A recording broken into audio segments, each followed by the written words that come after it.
আসসালামু আলাইকুম ওয়া রাহমাতুল্লাহি ওয়া বারাকাতুহু। সূরা ফাতিহা পড়ার পর আল্লাহর কাছে প্রার্থনা করার পর এসেছি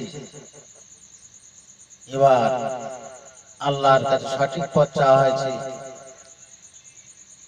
যাদেরকে পুরস্কৃত করিয়াছে তাদের পথ চাওয়া হয়েছে, যারা অভিশপ্ত পথভ্রষ্ট তাদের পথ থেকে আল্লাহর কাছে পানাহ চাওয়া হয়েছে যে তাদের পথে আমাদেরকে চালিত করো না। কাদেরকে পুরস্কৃত করিয়াছে, সঠিক পথ কি, কারা অভিশপ্ত পথভ্রষ্ট, আল্লাহ পাক ওহীর মাধ্যমে নবীকে জানিয়েছেন। আর আমরা সেই ওহীগুলো একত্র করে আজকে যে কোরআন, সেই কোরআন আমাদের কাছে এসেছে, এটা আল্লাহ পাক আমাদেরকে কারণ মাধ্যমে দিয়েছেন। কারণ আল্লাহ ওয়াদা করেছেন যে তোমরা এখান থেকে যে যেখানে থাকবে সেখানে আমার হতে তোমাদের কাছে হেদায়েত পৌঁছে যাবে। তাই নবীর উপর কোরআন নাজিল, নবীর পর সাহাবারা পেয়েছে, সাহাবারা সেগুলো নিয়ে সারা বিশ্বে ছড়িয়ে দিয়েছেন। আজকে আমরা তাদের মাধ্যম থেকে পীর ওলি পর্যন্ত যারা এসে তাদের মাধ্যমে আবার আমাদের কাছে আল্লাহ পাক পৌঁছে দিয়েছে।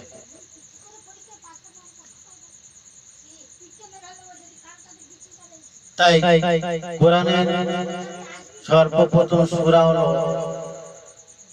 সূরাতুল বাকারা।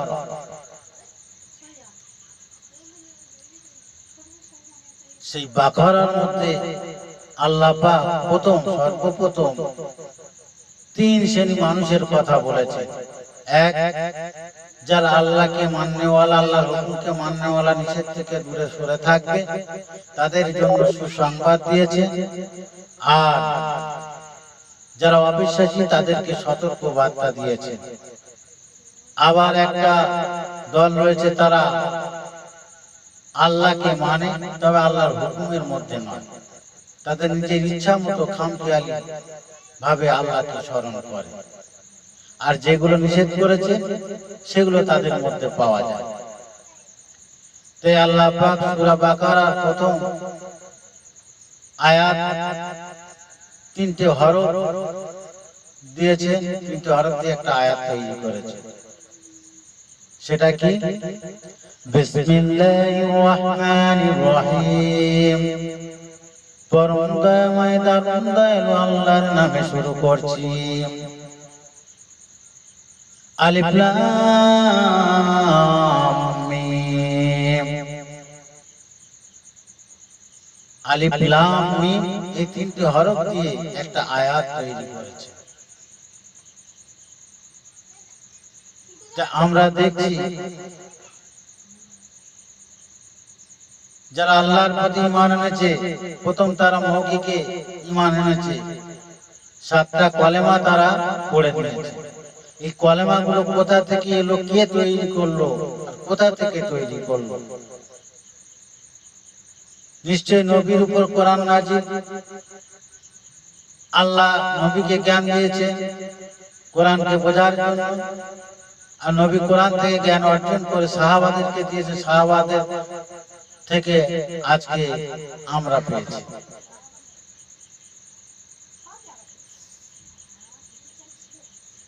তো সেই কলেমাগুলো যে তৈরি করেছে সবকিছু কোরআন থেকে। ইমানে মুআজ্মাল, ইমানে মুফাসসাল, প্রথম কলেমা, দ্বিতীয় কলেমা, তৃতীয় কলেমা, চতুর্থ কলেমা, পঞ্চম কলেমা, সবকিছু কোরআন থেকে। আল্লাহ দিয়েছেন আসমানি কিতাব, আর নবী কোরআন থেকে জ্ঞান অর্জন করে সেগুলো আমাদেরকে সহজ করে জমিনের কিতাব তৈরি করে দিয়েছে।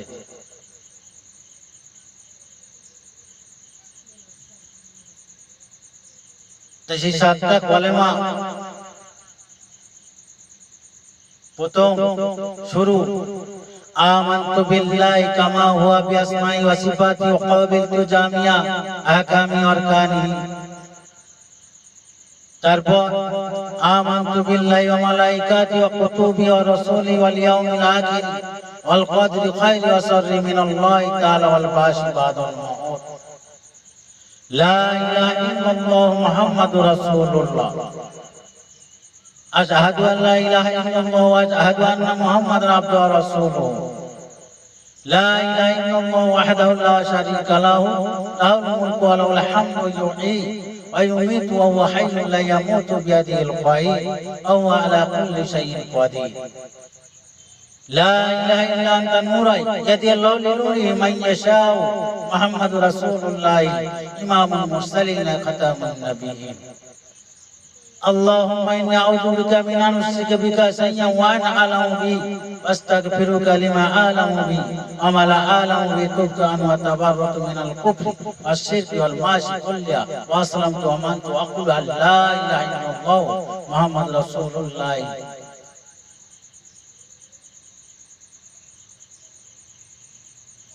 এই কলেমাগুলো সবকিছু কোরআন থেকে নিয়ে তৈরি করেছে। ঠিক তিনটে যে হরফ দিয়ে একটা আয়াত তৈরি করেছে, এটা যদি দ্বিতীয় কলেমার সাথে একটু মিলিয়ে দেখেন, দ্বিতীয় কলেমায় বলছে কি আশহাদু আল্লাহ, আশহাদু আল পর্যন্ত থামতে হবে। সেখানে কি বলছে, আমি সাক্ষ্য দিচ্ছি আশহাদু আল্লাহ, এর থেকে আলিফটা নেই, আশহাদু আল লা ইলাহা ইল্লাল্লাহ। তাহলে আমি সাক্ষ্য দিচ্ছি আল্লাহ ছাড়া কোনো মাবুদ নাই, তাহলে লা ইলাহা আল্লাহ ছাড়া কোনো মাবুদ নাই, লামটা বসিয়ে দিই, আলিফ হলেন লাম, লাম আলিফ হলো লাম।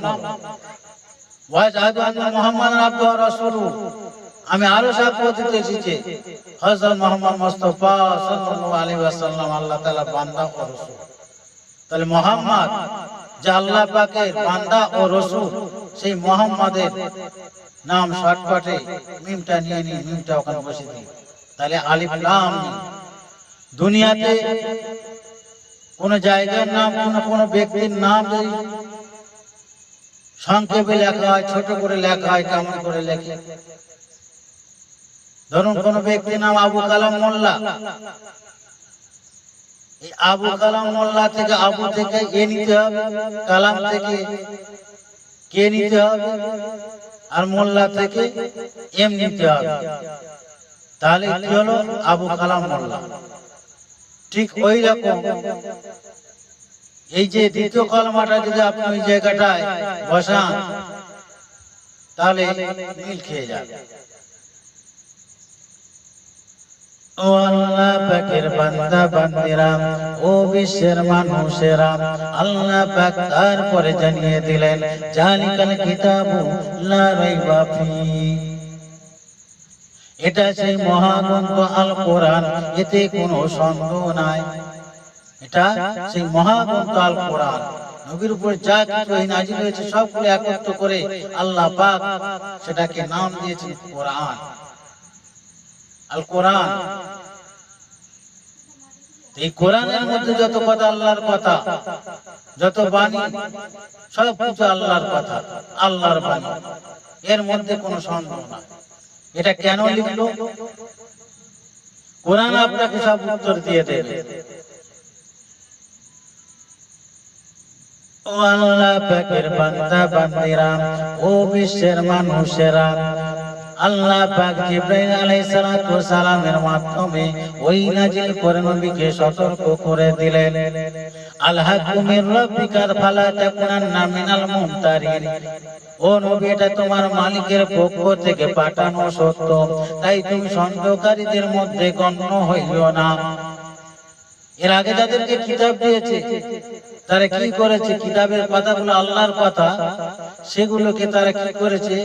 একটা দল রয়েছে জেনে বুঝে সত্যকে তারা গোপন করে রেখেছে, সবকিছু জানা সত্ত্বেও তারা গোপন করে রেখেছে। তাদের মনে হয়তো সন্দেহ লেগেছে, তাই তারা সেগুলো গোপন করে যে মানুষের সামনে প্রকাশ করে। যেমন ধরুন আল্লাহ পাক কোনো কিছু যদি সৃষ্টি করতে যায়, তৈরি করতে চান, কোরআনে লেখা আছে আল্লাহ পাক শুধু বলবে কুন ফায়াকুন, সঙ্গে সঙ্গে তা হয়ে যাবে। আল্লাহ হও বললে কুন মানে হও, হও বললে সব কিছু হয়ে যায়। এটা হয়তো মানুষ ভাববে যে কি ব্যাপার, কি ব্যাপার, এরকম আল্লাহ হও বললে হয়ে যায়? আমি একটা হিন্দু ভাইকে বলেছিলাম যে এই যে পৃথিবী যা কিছু দেখছো, আল্লাহ কিন্তু আমাদের কোরআনে লেখা আছে হও বললে হয়ে যায়। বললো এটা হয় কি করে হয়, এরকম কোনো কথা আছে? ঠিক এইরকম ভাবে সন্দেহ করে তারা কি করেছে, এগুলো মানুষের সামনে প্রকাশ করেনি। কিন্তু যার উপরে কোরআন নাজিল, তিনি আল্লাহ যেমন খুলে খুলে সব কিছু মানুষ জাতির হেদায়েত দিয়েছে, সব কিছু খুলে খুলে বর্ণনা করেছেন, নবীজি ঠিক তেমন মানুষের সামনে সব কিছু প্রকাশ করে দিয়েছেন। নবীজি ও কোনো কিছু গোপন করেনি। কেন? আল্লাহর হুকুম তিনি মেনেছেন। যে কথাগুলো আল্লাহর কথা, কেন তিনি গোপন করবেন? তিনি মানুষের সামনে প্রকাশ করে দিয়েছেন বলে আজকে পূর্ণ কিতাব আজকে আমার আপনার ঘরে এসেছে।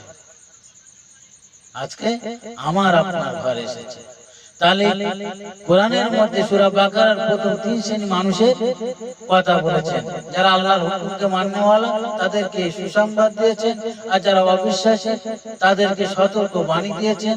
আর যারা মানে, আল্লাহকে মানে, তবে সে আল্লাহর হুকুমের মধ্যে পড়ে না, আর তারা তাদের খামখেয়াল হিসাবে চলে, আর আল্লাহ যেগুলো নিষেধ করেছে সেইগুলো তাদের মধ্যে পাওয়া যায়, সেগুলো তাদের মধ্যে পাওয়া যায়।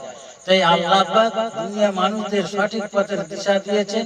এই কোরআন আল্লাহ পাক স্বয়ং জানিয়ে দিয়েছেন হুদাল লিল মুত্তাকিন। আল্লাহ বলেন আমার ভক্ত যারা হবে তারা, তাদের জন্য এই কোরআন হলো সঠিক পথের দিশা। আর আল্লাহর ভক্ত মানে কি? যে আল্লাহকে লা ইলাহা ইল্লাল্লাহ, আল্লাহ ছাড়া কোনো মাবুদ নাই, আল্লাহ সাথে কারো শরীক করবে না, আল্লাহর সাথে কারো জোড়াবে না, আল্লাহ একা একা, তিনি তার সমতুল্য কেউ নেই, তিনি এক, তিনি কাউকে জন্ম দেন না আর কারো থেকে তিনি জন্ম নেন না, আর তার সমতুল্য আর কেউ হতে পারে। এই বিশ্বাসটা যারা রাখবে তাদের জন্য এই কোরআন হলো সঠিক পথের দিশা। যারা সঠিক পথ খুঁজতে চাইবে আল্লাহ পাক সঠিক পথের সন্ধান দিয়ে দিয়েছেন এই কোরআন পাকের মধ্যে। এরপরে বিস্তারিত আপনাদের সামনে তুলে ধরবো ইনশাআল্লাহ।